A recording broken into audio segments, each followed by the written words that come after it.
Amici di Trevignone, bentornati a Non è mai massa tardi per imparare il dialetto. Ancora vi proponemo modi di dire quando le massa, cioè modi di dire per dire di una situazione dove si arriva proprio al limite, no? Cioè colmo che non si riesce poi a sopportare una roba, una persona, qualcosa. Allora, essere stufo, agro e stomacato. Essere stufo, agro e stomacato. La frase si dice per constatare che non se ne può più, che si è raggiunto appunto il limite. E è molto usata per anche come essere stufo e agro, comune anche l'espressione ciaparna stomegata. Ecco. Far star zo el fiato. Far mancare il fiato. Si usa per indicare come qualcuno sia oltremodo noioso, eccessivamente petulante, tanto da far appunto mancare il fiato. Equivale più o meno all'espressione tor el fiato, prendere il fiato. Sgionfar de ciacere, gonfiare di chiacchiere, ossia intrattenere qualcuno con chiacchiere inutili, tanto da fargli prendere una scorpacciata. Ciaparne una supa, prenderne una zuppa, ovvero essere sopraffatti da una noia mortale a causa di lunghi discorsi inconcludenti o per qualsiasi fatto che vada troppo per le lunghe. Se invece non si è vittime ma carnefici, si usa la frase darne una supa.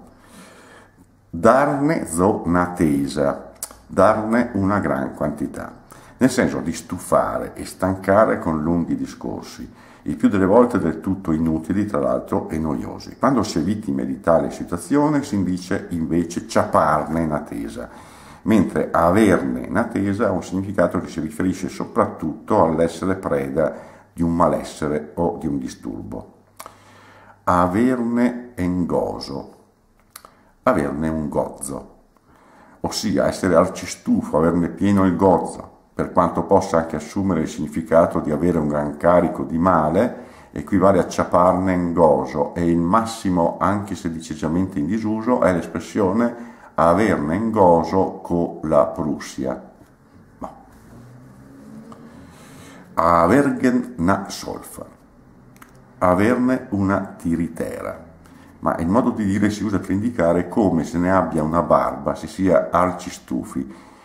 Si usa anche ciaparne una solfa. Darne zona soia, darne una soia, ossia annoiare con inutili e lunghe chiacchierate. Avergen pien le ostreghe, averne piene le scatole. Usando l'espressione ostrega si intende evitare di pronunciare parole che potrebbero suonare volgari o blasfeme. Il modo di dire si impiega per sottolineare come non si sopporti più una certa situazione o qualcuno ed equivale ad altre espressioni piuttosto simili. Far venire la fever, scusate.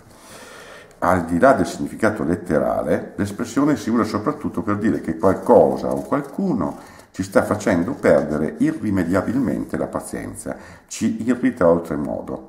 Può assumere anche il significato di impressionare, far attendere invano, far venire la fever. E con questo vi do appuntamento alla prossima puntata di Non è mai massa tardi per imparare il dialetto.